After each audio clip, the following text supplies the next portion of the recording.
जय श्री कृष्णा। मैं संध्या शर्मा श्री चैतन्य महाप्रभु की कथा में आप सभी हरि भक्तों का स्वागत करती हूँ। कहते हैं ना, प्रेम में छोटेपन का भाव ही नहीं रहता। प्रेमी तो अपने प्रिय को सदा बड़ा ही समझता है। भगवान भक्तों के प्रिय हैं और भक्त उन्हें अपना सर्वस्व समझते हैं। भगवान कहते हैं, मैं भक्तों के पीछे पीछे इस कारण फिरा पड़ता हूँ कि उनकी पद धूलि उड़कर मेरे ऊपर पड़ जाए, मैं उसमें पावन हो जाऊं। वे यह भी कहते हैं, जो मेरा जिस रूप में भजन करता है, मैं भी उसका उसी रूप से भजन करता हूँ। उस दिन जब संकीर्तन हुआ, उसके दूसरे तीसरे दिन अद्वैताचार्य जी फिर शांतिपुर को ही चले गए। उनके मन में अब भी प्रभु के प्रति संदेह के भाव बने हुए थे। वे दुविधा में थे, ये हमारे इष्ट देव ही हैं या कोई और। इसलिए एक दिन संशय बुद्धि से फिर नवद्वीप पधारे। उनका हृदय स्वतः ही प्रभु की ओर आकर्षित होता था। आचार्य को आया देखकर प्रभु भक्तों के सही सम्मान में उठ खड़े हुए। सबके बैठ जाने पर प्रभु मुस्कुराते हुए कहने लगे, यहाँ पर सीतापति विराजमान हैं, किसी को भय भले हो, पर हमें तो कुछ भय नहीं, वे हमारा शमन न कर सकेंगे। अद्वैताचार्य जी की पत्नी का नाम सीता देवी था और प्रभु ने लक्ष्य उन्हीं की तरफ किया था। कुछ बनावटी गंभीर होते हुए आचार्य ने कहा, यह रघुनाथ जी तो दृष्टिगोचर होते नहीं। हाँ, यदुनाथ जी अवश्य विराजमान है। प्रभु कुछ शर्मा से गए, फिर कहने लगे, देखिए, हम तो चिरकाल से आशा लगाए बैठे थे। हम सभी लोग आपकी छत्र छाया में रहकर श्री कृष्ण कीर्तन करते, किंतु आप तो शांतिपुर जा विराजे। ऐसा हम लोगों से क्या अपराध हो गया है? श्रीवास पंडित ने बीच में ही बोला, अद्वैताचार्य जी का नाम ही अद्वैत है, इसलिए वे शांतिपुर में रहते हैं। अब आपका आविर्भाव नवद्वीप रूप के नवदा भक्ति के पीठ में हुआ है। उसमें विराजमान होकर नित्यानंद उसका रसास्वादन कर रहे हैं। इस गूढ़ उत्तर का मर्म समझकर आचार्य कहने लगे, जहाँ पर श्री का वास है, वहाँ पर लोगों की क्या कमी है? श्री के वास में ही आकर्षण है। हम जैसे सैकड़ों मनुष्य उसके प्रभाव से खींचे चले आएंगे।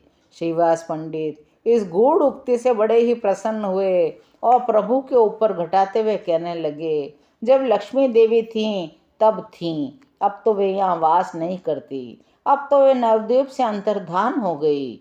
गौरांग महाप्रभु की पहली पत्नी का नाम लक्ष्मी था। श्री के मारे लक्ष्मी लगाकर श्रीवास पंडित ने कहा, अब यहाँ श्री का वास नहीं है।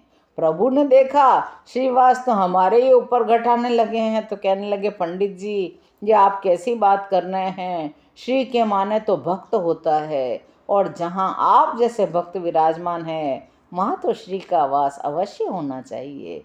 तब आचार्य कहने लगे, ठीक ही तो है, श्री के बिना हरि रह ही कैसे सकते हैं? श्री विष्णु प्रिया नाम रखकर नवद्वीप में अवस्थित हैं। उन्होंने श्री के साथ विष्णु प्रिया अपने नाम में और जोड़ लिया है।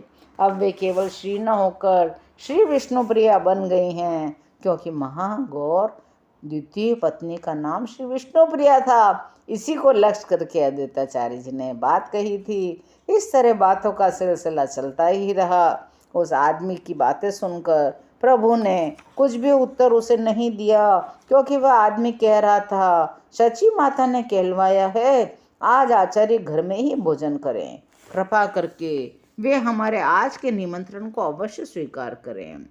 प्रभु कुछ नहीं बोले, कोई उत्तर नहीं दिया। वे सिर्फ आचार्य के मुख की ओर देख रहे थे। तो आचार्य कहने लगे, हमारा अहो भाग्य जो जगन माता ने हमें भोजन के लिए आमंत्रित किया है, हम इसे अपना बड़ा सौभाग्य मानते हैं।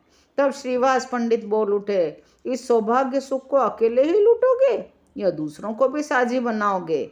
हम तो अकेले इस आनंद का उपभोग न करने देंगे। यदि गौरांग हमें निमंत्रित न भी करेंगे, तो हम तो सची माता के समीप जाकर याचना करेंगे। आचार्य अद्वैत और महाप्रभु वैसे तो दोनों ही सिलहट निवासी ब्राह्मण थे, किंतु दोनों का परस्पर खान पान एक नहीं था।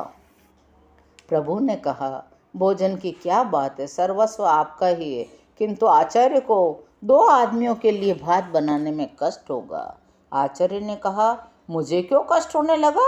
कष्ट होगा तो सची माता को होगा। सो वे तो जगन माता ठहरी, वे तो कष्ट को कष्ट मानती ही नहीं। यदि वे बनाने में असमर्थ होंगी तो फिर हमको बनाना होगा।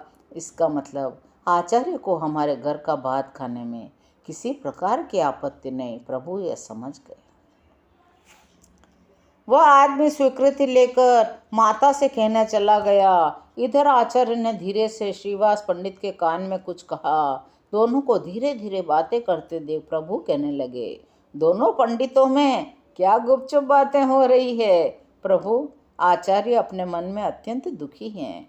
कहते हैं प्रभु ने नित्यानंद जी के ऊपर तो कृपा करके उनको अपना असली रूप दिखा दिया, हमारे ऊपर वे कृपा क्यों नहीं करते?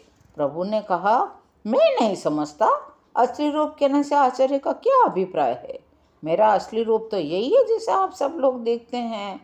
श्रीवास पंडित ने कहा, प्रभु यह बात तो ठीक है, आपका असली रूप तो यही है, लेकिन हम सब भी इसी गौर रूप की श्रद्धा भक्ति के साथ वंदना करते हैं।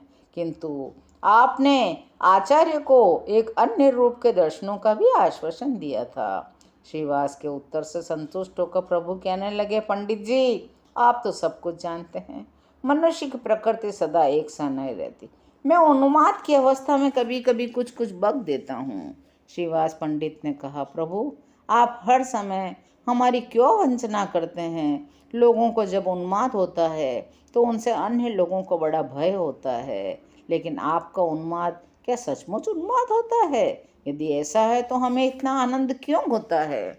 फिर प्रभु ने कहा, पंडित जी, सचमुच में आप विश्वास कीजिए, किसी को कोई रूप दिखाना मेरे बिल्कुल अधीन नहीं है।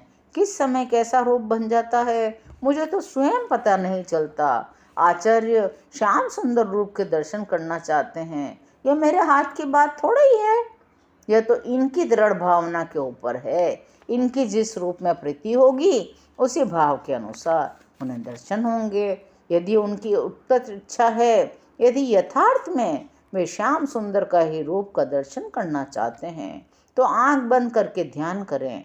बहुत संभव है वे अपनी भावना के अनुसार श्याम सुंदर की मनोहर मूर्ति के दर्शन कर सके। आज की यह कथा यहीं विश्राम लेती है। शेष कथाओं को सुनने के लिए चैनल को सब्सक्राइब करें और मेरे साथ प्रेम से बोलें, हरि बोल, हरि बोल, हरि हरि बोल।